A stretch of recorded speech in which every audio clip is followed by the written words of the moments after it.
Dinikahi Tuan Muda Angkuh. Episode Vivian sempat tercengang saat mobil mewah hitam yang ditumpanginya memasuki halaman rumah yang terlihat begitu luas. Entah berapa puluh hektar, Vivian sendiri tidak bisa menebak akan hal itu. Bola mata Vivian mengitari seluruh pekarangan itu sesaat setelah turun dari mobil. "Ini rumah?" tanya Vivian dengan nada yang sedikit pelan dan menggantung. "Rumah Tuan Muda, Nona. Mulai malam ini, Nona Muda akan tinggal di sini. Mari, Nona, saya antar sampai ke kamar Anda."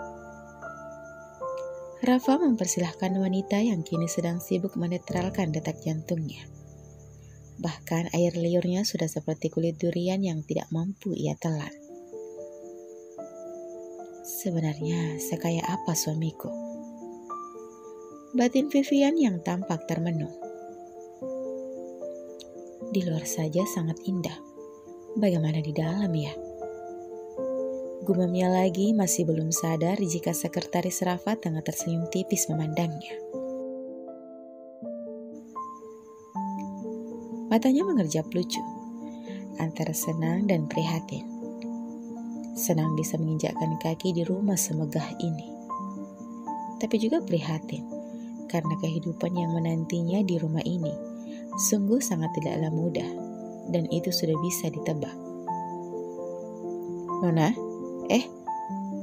Vivian sempat tersentak. "Maaf, sekretaris Rafa." "Tidak apa-apa, mari."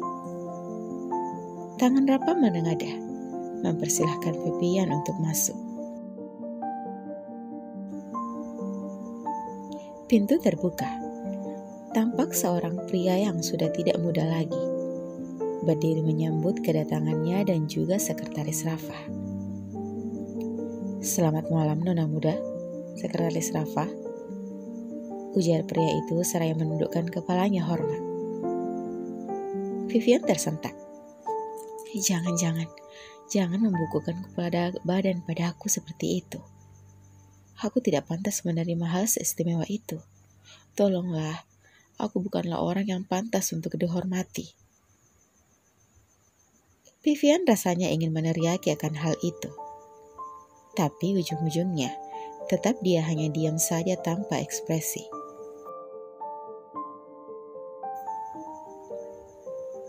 "Selamat malam, Pak Liam. Saya akan mengantarkan Nona Muda dulu ke kamarnya," ujar sekretaris Rafa. "Silahkan." Vivian hanya diam dan sedikit tersenyum saat netranya bertatapan dengan pria yang baru saja ia tahu namanya.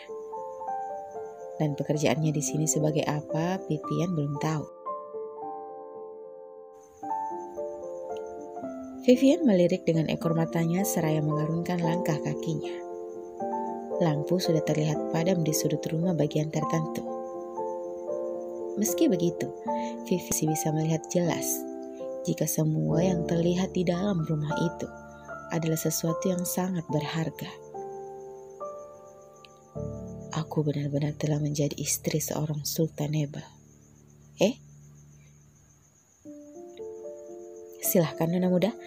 Ini adalah kamar Tuan Muda. Vivian pun masuk ke dalam.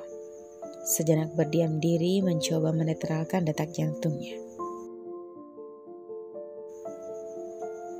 "Selamat istirahat, Nona Muda. Semua pakaian Anda telah disiapkan di ruang ganti. Kalau Nona Muda butuh sesuatu, silahkan mencari Pak Liam. Beliau adalah kepala pelayan di rumah ini." "Baik, terima kasih," balas Vivian pelan. "Muda, maaf. Besok pagi sekitar pukul 5.30 Tuan Muda akan kembali. Nona harus ikut menyambut kedatangannya di bawah bersama yang lain. Saya harap Nona tidak terlambat." "Baik, terima kasih. Saya akan mengingatnya." "Kalau begitu saya permisi, Nona. Selamat malam." Rafa menundukkan kepalanya lalu menutup pintu kamar tersebut. Lagi-lagi jiwa Vivian meronta setelah kepergian sekretaris Rafa. Ia berjalan gontai menuju ke sofa panjang yang empuk, menjatuhkan bokongnya di sana seraya menatap lurus ke depan. Dadanya bergemuruh hebat. Sepertinya kehidupannya yang menyedihkan saat dia berada di kediaman Geraldine akan pindah di kediaman suaminya yang begitu megah. Akankah di rumah ini dia juga harus menjadi wanita yang penurut? Apakah di rumah ini dia juga akan menjadi seperti pembantu? Sampai kapan ia akan hidup seperti ini? Tanpa sadar air mata wanita itu jatuh, mengalir deras di pipinya, dengan bibir yang saling mengatuk, menahan suaranya agar tidak keluar. Ya Allah, ampuni hamba jika selalu mengeluh. Aku tahu, Engkau tidak akan menguji hamba-Mu di luar batas kemampuannya. Berilah kesabaran pada aku untuk melalui semuanya, ya Allah.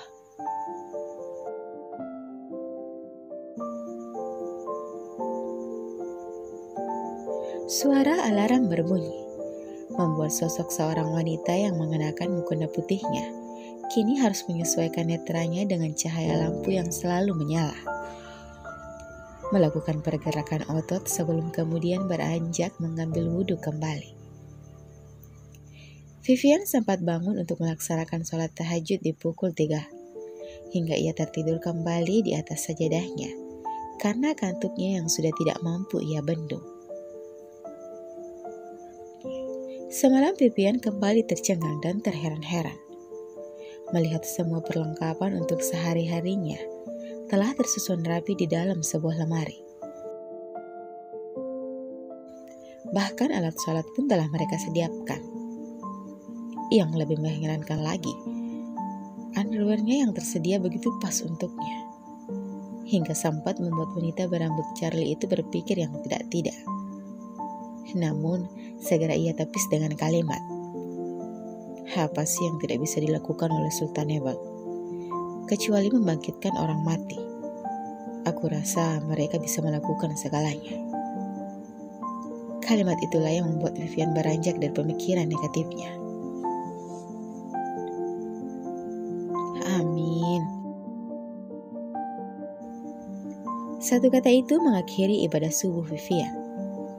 Wanita bermanik coklat tersebut melangkah ke pintu, membuka dan melangkah menuju ke balkon kamar milik suaminya.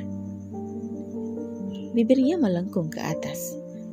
Posisi kepalanya sedang menghadap ke atas, seolah-olah ia sedang berbicara dengan sang rembulan yang masih tampak jelas di langit yang masih cukup gelap.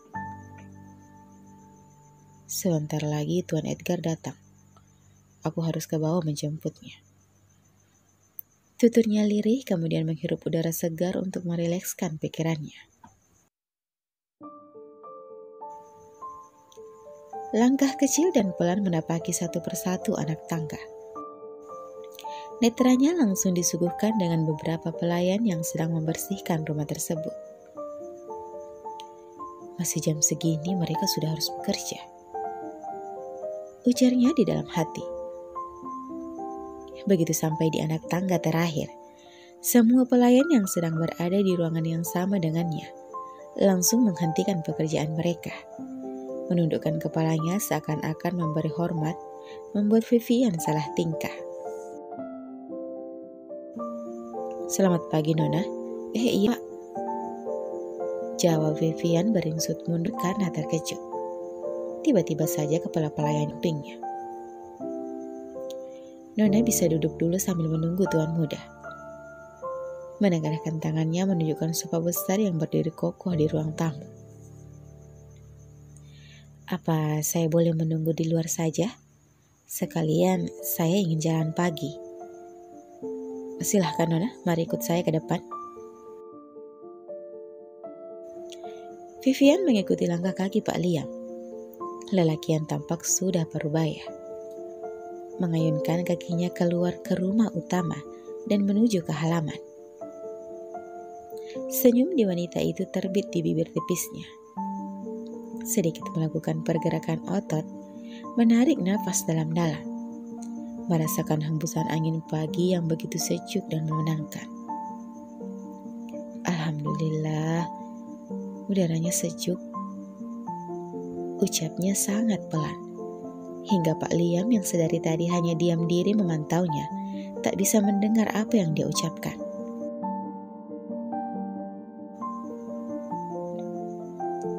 Setelah beberapa menit, terdengar suara dari mobil yang semakin mendekat. Suara langkah kaki para pelayan dari dalam rumah pun berangsur-angsur, begitu jelas di telinga. Mereka sibuk mengambil barisan saat tahu jika mobil tuan mereka telah tiba. Pak Liam pun mempersilahkan Vivian bergeser ke posisi di dekat pintu, menyambut kedatangan suaminya. Apa setiap hari dia disambut seperti ini? Monolognya tak percaya. Kenapa nggak sekalian aja bentangkan karpet merah? Sudah seperti artis saja. Tunggu. Pamor Tuan Edgar kan bahkan melebihi seorang artis. Ya Allah, sebenarnya orang seperti apa yang menikahiku ini? Kembali membatin dengan tatapan lurus, menunggu seseorang keluar dari mobil hitam mewah yang telah terparkir sempurna. Ya, ada Rafa? Tanya Edgar, belum ingin bergerak dari tempat duduknya. Nona muda sudah ikut menyambut Anda, Tuan. Tahu siapa yang dimaksud lelaki tersebut, tanpa perlu mengatakannya dengan jelas. Sebelum sarapan nanti, antarkan surat perjanjian itu ke kamar. Baik, Tuan muda. Rafa keluar dari mobil tersebut, melangkah cepat membukakan pintu mobil untuk Edgar. Lelaki itu pun keluar merapikan jasnya, menatap ke depan di mana netranya langsung tertuju kepada istrinya. Ia tinggalkan semalam dan memilih tidur sendiri. Selamat datang, Tuan Muda. Ucap serentak para pelayan seraya menundukkan kepala. Vivian yang sempat bengong tadi, kini ikut melakukan hal yang sama. Namun hanya sebentar, sebab ada hal yang penting untuk dia lakukan pertama sebagai seorang istri. Ketika kaki Edgar berhenti di dekat Vivian, wanita itu mengulurkan tangan kanannya, berniat menyalami sang suami. Assalamualaikum, Tuan. Ucap pelan Vivian, memberanikan diri menatap Edgar. Tangannya masih menggantung, namun pria di depannya hanya diam saja, memandangnya dengan tatapan sinis, membuat perasaan Vivian sedikit seperti, aku tidak sudi menyentuhmu. Ucapnya diiringi dengan langkah kakinya yang lebar, hingga tubuh kekalnya menabrak tangan mungil Vivian yang masih menggantung.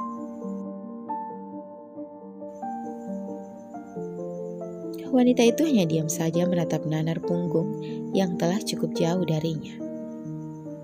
Perasaan malu dan sedih langsung menghampiri.